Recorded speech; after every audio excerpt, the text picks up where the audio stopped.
All Kenyans know that the National Assembly and the Senate completely ignored the law and did politics by hounding out the deputy president from office. Surprisingly, in Parliament and in Senate, the team that was after the removal of the deputy president was composed of seasoned lawyers who were suffering from legal amnesia. They forgot that after their drama, the next battlefield is at the High Court. A matter came up today at the High Court. Remember, the law provides that upon an impeachment, the president has 14 days to nominate. He nominated 3 hours after the impeachment. The Constitution provides that Parliament shall have 60 days to deal with this question. Parliament sat within 15 minutes and gazetted that they have approved Professor Kindiki to be the deputy president nominee. A swearing-in ceremony was arranged at Uhuru Gardens the next day. And that's why I say, Mr. President, your legal team has failed you.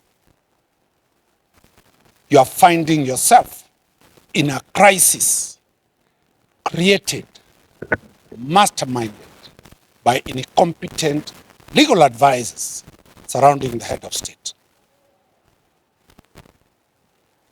The law on the assumption of office of the deputy president is that upon the determination of this is the person to be appointed, that appointment must be done the next Tuesday after that determination. That Tuesday will be declared a national holiday. That national holiday, that deputy president-elect shall take oath of office between 10 to 2 p.m. What was happening at Uhuru Gardens is a complete sham and an abuse of the constitutional and constitutionalism in Kenya. Today, the state came to pick an order that they have vacated, the interim orders. My clients, Sheria Mtaani, and very many petitioners had filed petitions. They were certified by the judges. The judges referred those matters to the Chief Justice for empanelment on the 18th. The Deputy Chief Justice simply picked the files that had interim orders and brought them to court for them to be vacated. That scheme goes deep into very serious questions of politics. What was the position of the judiciary, the DCJ, in the elections of 2017? We have got to go back to the history. Where is the CJ? The CJ's whereabouts are not there. And the CJ today has surfaced to send condolences of the loss of a magistrate. Serious contradictions. We are telling those UDA members, those who think that impeaching Gachagua is a walk on the park. We are now in the arena where the Constitution and the law applies. The courts, after the High Court, any party that will lose this matter will go to the Court of Appeal. Any party that will lose this matter will go to the Supreme Court.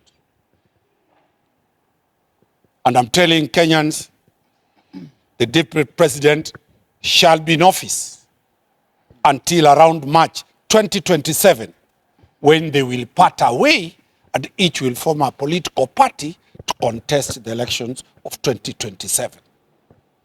We are calling upon the judiciary to follow the law, and I'm appealing to the media. You are the custodians of the people's rights. Proceed.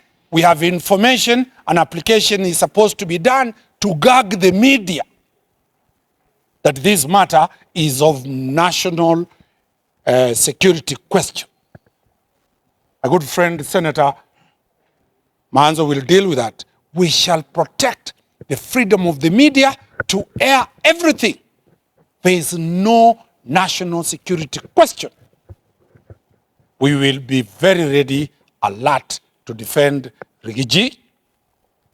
And Rigiji, with his over 7 million votes, has a right that every Kenyan follows this matter to the end. Aluta continue, and we, as of now, we are aware the security organs have been removed from the deputy presidents, which is contemptuous of the court order. There is no constitutional crisis. There is no constitutional crisis. Anybody raising the question that this matter needs to be dealt with because it's a national constitutional crisis, where is IEBC? Remember, Kindiki's academic certificates, Kindiki's ID, Kindiki's voter registration, Kindiki's passport, Kindiki's qualification can only be vetted by the chairman of IEBC. The president cannot be. That is the next phase. The nominee that has been put across does not meet the constitutional and statutory requirement to be appointed a deputy president. That is the next phase. So that's what I'm saying, Mr. President, sack all those people around you and get people like Manzo to advise you the law properly. Thank you. I just want to make a that whatever the National Assembly and Senate do is subject to the court. Some people are pretending that once we do a symbolic impeachment, then the courts have no business in it. The courts are seized of this matter. We want justice to prevail. And finally, the deputy president, whether former or current, and currently the status quo remains, that is the deputy president of the Republic of Kenya, then he's entitled to privileges, including security.